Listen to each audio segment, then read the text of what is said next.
Mais où est passé le vieux Captain America pendant tout le MCU? Alors qu'il doit ramener les pierres à leur emplacement à la fin de Endgame, Steve le sait. Il ne reviendra pas, et Bucky le comprend immédiatement en lui faisant ses adieux. Seulement, nous le revoyons quelques secondes plus tard, beaucoup plus âgé. Notre Captain a profité de son voyage dans le temps pour aller tenir sa promesse d'une dernière danse auprès de Peggy, au risque de déstabiliser le continuum espace-temps. Et comment a-t-il pu exister deux Captains dans le même univers sans que ça ne crée un Nexus Events? La réponse se trouve dans la série Loki. Alors qu'il rencontre ses variants dans le néant, le classique Loki lui explique qu'il a échappé pendant des années au TVA, puisqu'il était seul sur une planète isolée. Et ce n'est que lorsqu'il a décidé de quitter cette planète pour aller voir son frère, qu'il a créé une nouvelle branche. Une explication qui me fait dire que Steve a dû vivre caché pendant 75 ans, étant témoin des pires événements de l'histoire et des erreurs des Avengers sans pouvoir intervenir. Ne devant faire aucune vague, il devait vivre comme une ombre. Malgré tout, il a eu une vie très heureuse auprès de Peggy. Car oui, nous voyons dans le film Captain America et le soldat de l'hiver, Peggy nous explique que Captain America a sauvé l'homme avec lequel elle partage sa vie.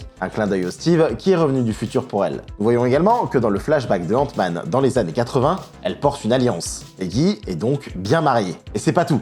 Dans Endgame, nous voyons que Peggy garde un cadre de Steve sur son bureau dans le camp Lehigh. Étrange pour une femme mariée, non? Et enfin, en parlant de cadre, alors qu'elle passe ses derniers jours dans son lit d'hôpital, nous voyons qu'elle possède des photos de ses enfants, mais aucune de son mari.